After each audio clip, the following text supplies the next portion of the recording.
یہ جو مہینہ چل رہا ہے ذی الحجہ کا، یہ مہینہ یادگار ہے دو نبیوں سے، جیسے کہ محرم کربلا سے مشہور ہے، اسی طرح یہ مہینہ آپ جانتے ہیں ابراہیم علیہ السلام، اسماعیل علیہ السلام، ہاجرہ، سارہ، یہ پورا خاندان جنہوں نے دھوپ میں بیت اللہ بنایا۔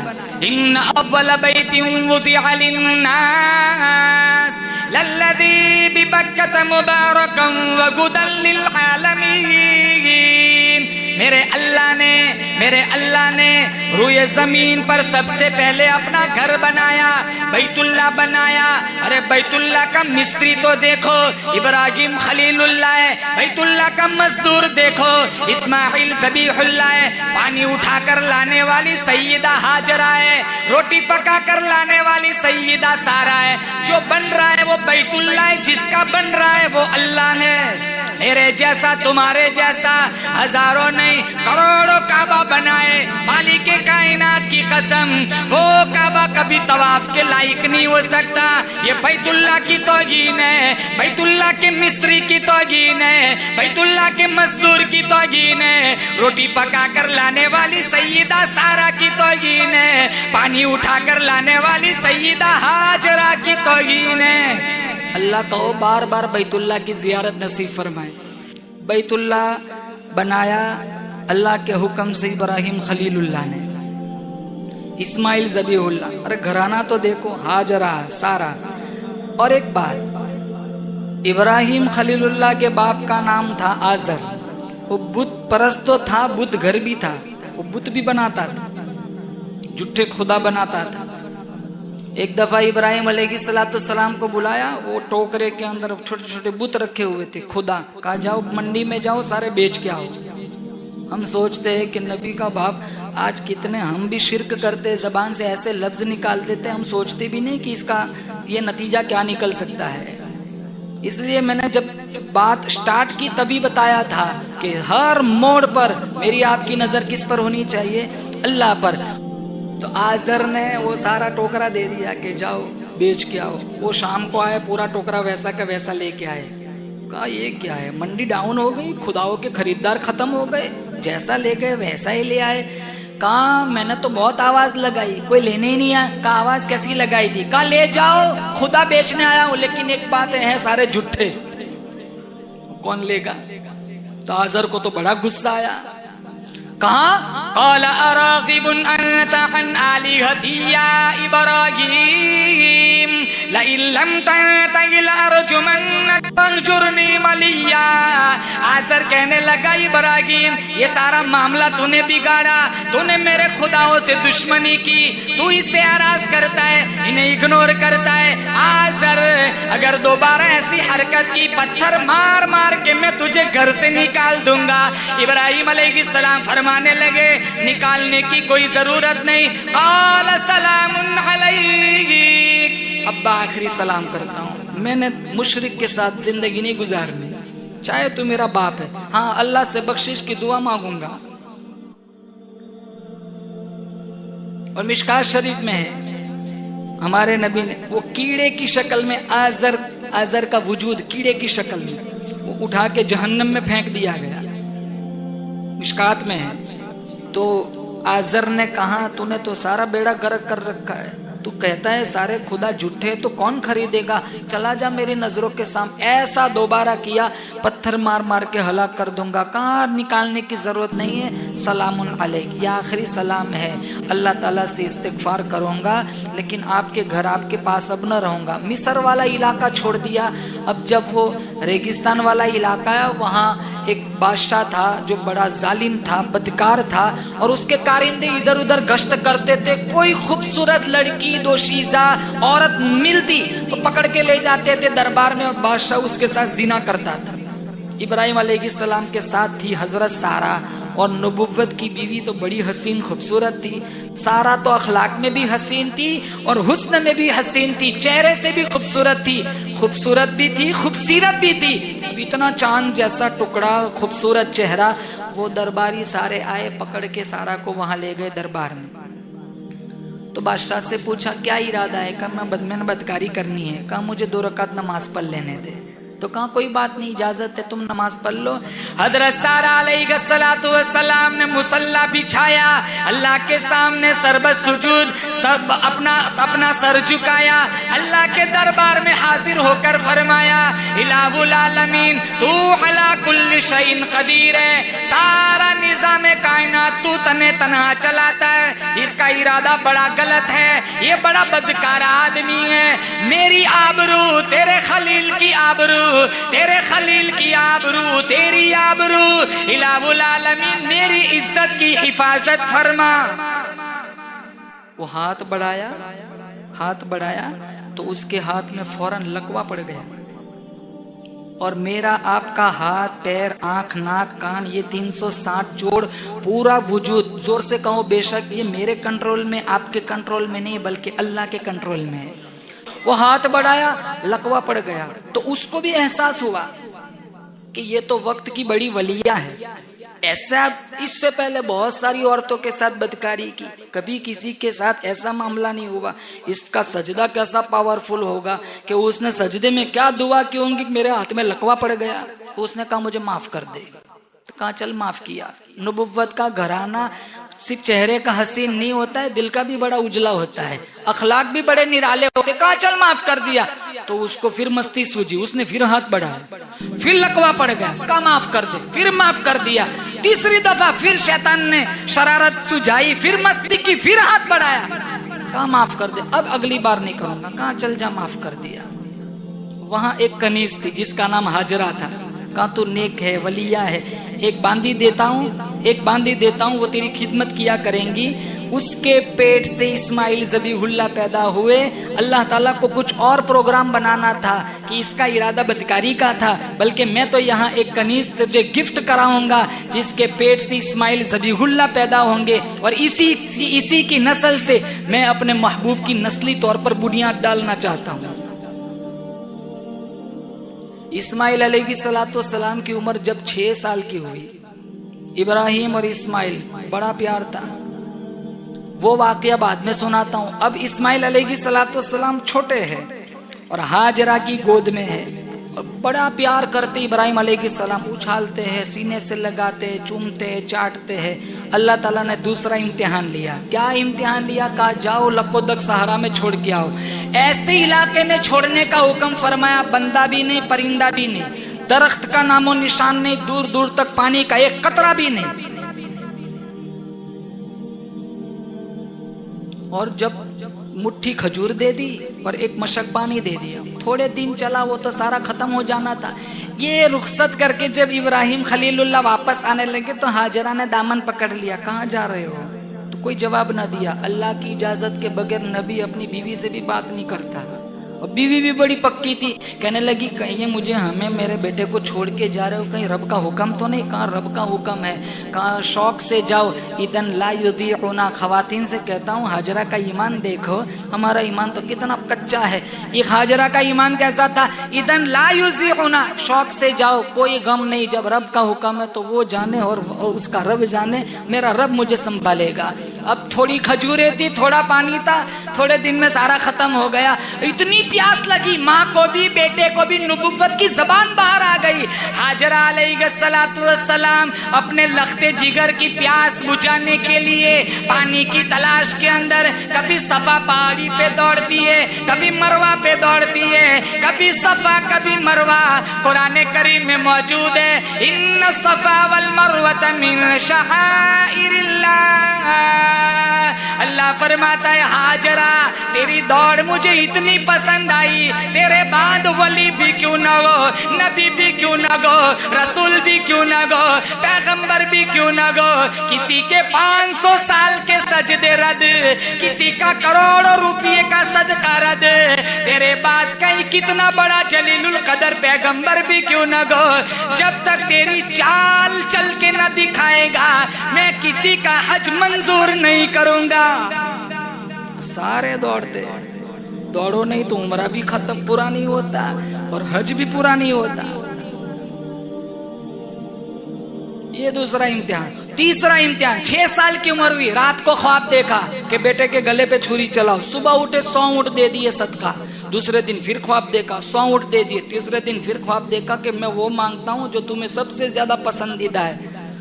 تو انہیں احساس ہوا کہ یہ تو میرے بیٹے کا سودا چل رہا ہے. چھری لی, رسی بھی لی, بغل میں دبائی, بیٹے سے کہا چل دوست سے ملاقات کر کے آتے ہیں. ہاجرہ کو نہیں بتایا کہ عورت ذات ہے, عقیدے کے میدان میں بڑی کچی ہوتی ہے. رونا دھونا شروع کر دیا تو میں یہ پروگرام پورا نہیں کر سکوں گا. اب شیطان کو کھجلی ہوئی کہ اب تک تو بکرے چلتے تھے, پیسے چلتے تھے, اب تو بیٹے بھی چلنے لگے, میرا تو سارا معاملہ گڑبڑ ہو رہا ہے, یہ تو نہیں ہونا چاہیے. تو سب سے پہلے شیطان آیا ہاجرہ کے پاس, کیونکہ اسے پتا ہے کہ عورت اس میدان میں بڑی کچی ہوتی ہے. تیرا بیٹا کہاں ہے؟ کہ وہ تو گیا دوست کی ملاقات کے لیے, ابا کے ساتھ گیا ہوگا. کہاں کوئی دوست ووست کی ملاقات کے لیے نہیں گیا ہے, تیرا شوہر اس کو ذبح کرنے کے لیے لے جائے. کہاں ظالم تو. اور وہ ایک بات بتاؤں, وہ شیطان اپنی شکل میں نہیں آیا تھا, پیر بن کے آیا تھا. ایک ہاتھ میں لاٹھی, ایک ہاتھ بڑا امامہ تسبیح اور بڑا جبہ کبا پہن کے آیا تھا, کیونکہ اسے بھی پتا ہے کہ عورتیں پیروں کو زیادہ مانتی, اللہ کے قرآن کو کم مانتی ہے. کہاں ہے؟ کہاں وہ تو گیا اپنے ابو کے پاس, وہ ذبح کرنے کے لیے لے جا رہے ہیں. کہا ظالم کو ایسا باپ ہوگا اپنے بیٹے کو ذبح کرے گا. تو شیطان نے سچ بات بتائی. کہاں کیسے کیوں؟ کہا اس وجہ سے کہ تیرے رب کا حکم آیا ہے. ہاجرہ علیہ السلام نے جب یہ بات سنی آنکھوں میں آنسو آ گئے. شیطان سمجھنے لگا چلو میرا کام ہو گیا. ہاجرہ فرمانے لگی ارے روتی اس لیے ہوں, عقیدے کے میدان کی کچی سمجھ کر, عورت سمجھ کر میرے شوہر نے مجھے گھر پہ کیوں چھوڑ دیا. یہ تو میرا ایک لختے جگر ہے, اللہ کا حکم ہوتا 100 اسماعیل ہوتے, ساروں کو رائے خدا میں قربان کر دیتی. ارے او ابراہیم تو مجھے پیچھے چھوڑ کے کیوں چلے گئے؟ ارے تو میرے بیٹے کے گلے پہ چھری چلاتا, میں وہیں کھڑے کھڑے دامن پھیلا کر قبولیت کی بھیک مانگتی. شیطان نے سوچا یہاں تو معاملہ نہیں چلا. سیکنڈ نمبر پر وہ گیا بیٹے کے پاس, اسماعیل علیہ السلام کے پاس. کہاں جا رہے ہو؟ کہ ابو کے پاس دوست کی ملاقات کے لیے جا رہا ہوں. کہ نہیں یہ تو ذبح کر رہے ہیں. اچھا کیا بات ہے؟ اس کو بھی کنکر مار دی. اور اسماعیل علیہ السلام نے کہا ایک جان ہے, خدا کی قسم رب کا حکم ہوتا میں تو اپنے مقدر پہ قربان جاؤں, گلا میرا ہے, حکم رب کا ہے. 80 جانیں بھی ہوتی, رب کا حکم ہوتا یک کے بعد دیگری ساری جانیں اللہ کے راہ میں قربان کر دیتا. تیسرے نمبر پر ابراہیم خلیل اللہ کے پاس ہے. کچھ تو عقل سے کام لو, چھوٹا ہے, بڑھاپے کا سہارا ہے, عقلوتا ہے, اور 100 اونٹ دے دو چل جائے گا, اس کو ذبح نہ کرو. کنکر مار دی, اس کو بھی یہاں سے روانہ کر دیا. پھر ابراہیم خلیل اللہ کے دل میں بات آئی میں نے کرنا تو وہی ہے جو رب کا حکم ہے, ایک دفعہ اپنے بیٹے سے تو پوچھ لوں. فلما بلغ معه السعي قال يا بني اني ارى في المنام, اے میرے لخت جگر میں نے خواب دیکھا ہے. کہاں کون سا خواب دیکھا ہے؟ انی ارى في المنام انی اذبحك فانظر ماذا ترى, میں تیرے گلے پہ چھری چلاتا ہوں, تیری کیا رائے ہے؟ بیٹا کہنے لگا ابا جان ستجدنی انشاء اللہ من الصابرین یا ابت افعل ما تؤمر. اے میرا ابا جان آپ کر گزریے, باتیں کیوں کرتے ہو؟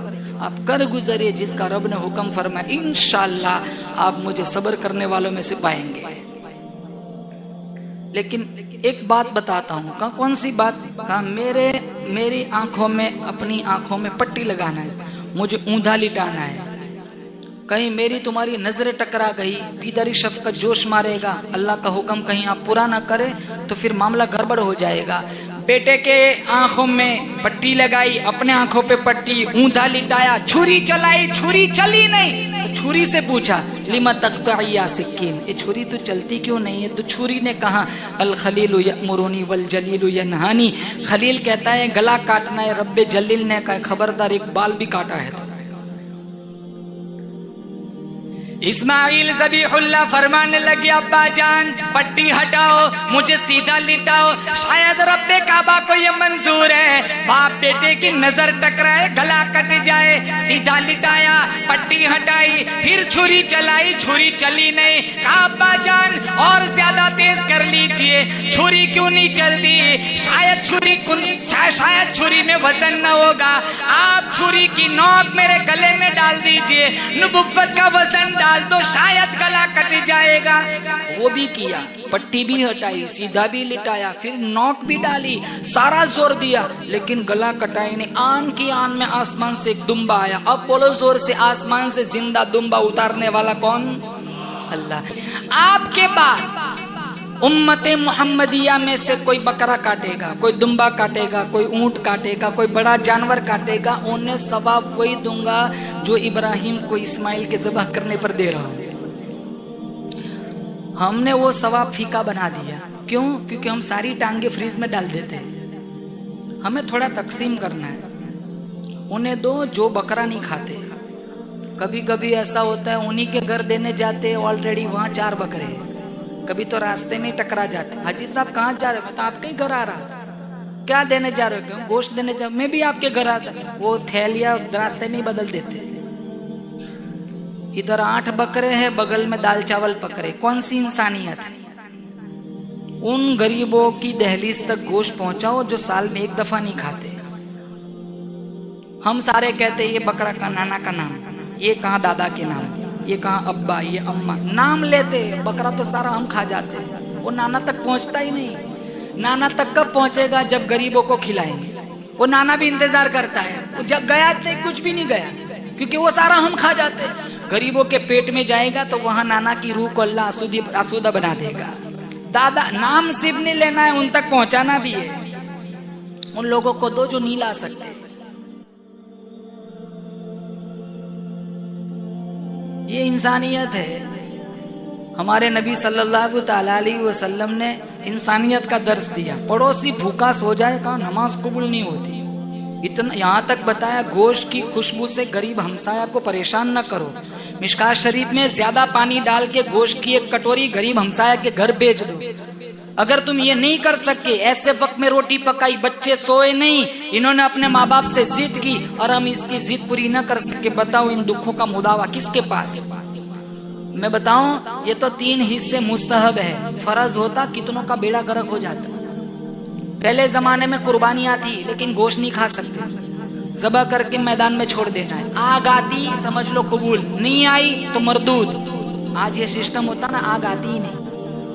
سب سے پہلے تو ہم ریاکاری کرتے بکروں میں، میرا بکرا سب دیکھنے چاہیے، حالانکہ بکرا دوسروں کو دکھاتے۔ ٹیمپی والے کو 750 روپیہ میں 7 چکر لگاتے، وہ نہیں دیتے۔ کسائی کاٹ کے چلا جاتا ہے، 2 مہینے ہو جاتے ہیں، اس کو نہیں دیتے۔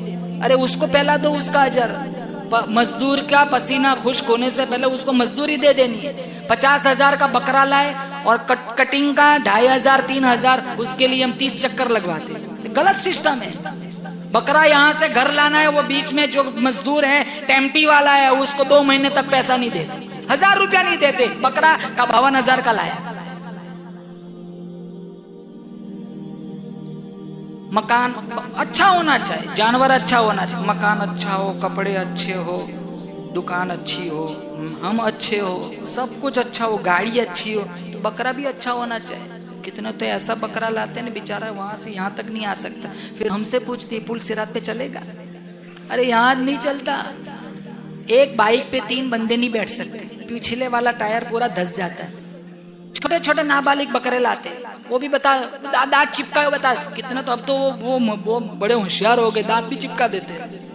دیکھو دانت ہے، وہ ایک نشان رہ گیا، 2-3 دانت بتا دیتے، جعلی مصنوعی پتہ نہیں کہاں سے لے آئے۔ ٹھیک ٹھاک بکرا ہونا چاہیے، جانور ٹھیک ٹھاک ہونا چاہیے، لیکن ریاکاری نہیں، دکھلاوا نہیں۔ ہمیں لوگوں کو نہیں دکھلانا۔ کس کو دکھلانا ہے بولو؟ اللہ کو دکھلانا۔ وہ ایک بندہ تھا نا، تو اس کا پل صراط تو اس کا بکرا لنگڑا رہا تھا، تو کسی نے کہا یہ اس کی دوسری ٹنگ وہ فریز میں پڑی ہے، ابھی وہ نکالتا نہیں ہے، تب تو یہ لنگڑا ہے۔ تو ہمیں غریبوں کو ساتھ لے کے چلنا۔ اب یہاں جتنے ہیں اور لائیو جتنے سنتے، سب کو اپیل کروں گا کہ ہمیں غریبوں کا خیال کرنا ہے انشاءاللہ، کریں گے نا انشاءاللہ. تھوڑی 2 3 4 بوٹی ان کو بھیج دو دوپہر میں، اگر انہوں نے پکا لیا، بچوں نے کھا لیا اور انہوں نے الحمدللہ پڑھ لیا، تمہارا بکرا انشاءاللہ عرش پر ٹکرائے گا. اللہ یہاں ذبح کروں گے وہاں قبول فرما لے گا. اللہ تعالیٰ سے دعا کرتا ہوں اللہ توحید کا مجھے اور آپ کو علمبردار بنائے، اور انبیاء کی آزمائشوں والی زندگیاں پڑھ پڑھ کر اللہ مجھے اور آپ کو بھی صبر کی دولت سے مالا مال فرمائے. مصیبتیں پریشانیاں دنیا کا حصہ آ جائے، ہائے واویلا نہ کرنا، شکر و شکایت نہیں کرنا، ہماری نظر ہر موڑ پر اللہ پر ہونی چاہیے. وآخر دعوانا ان الحمدللہ رب العالمین.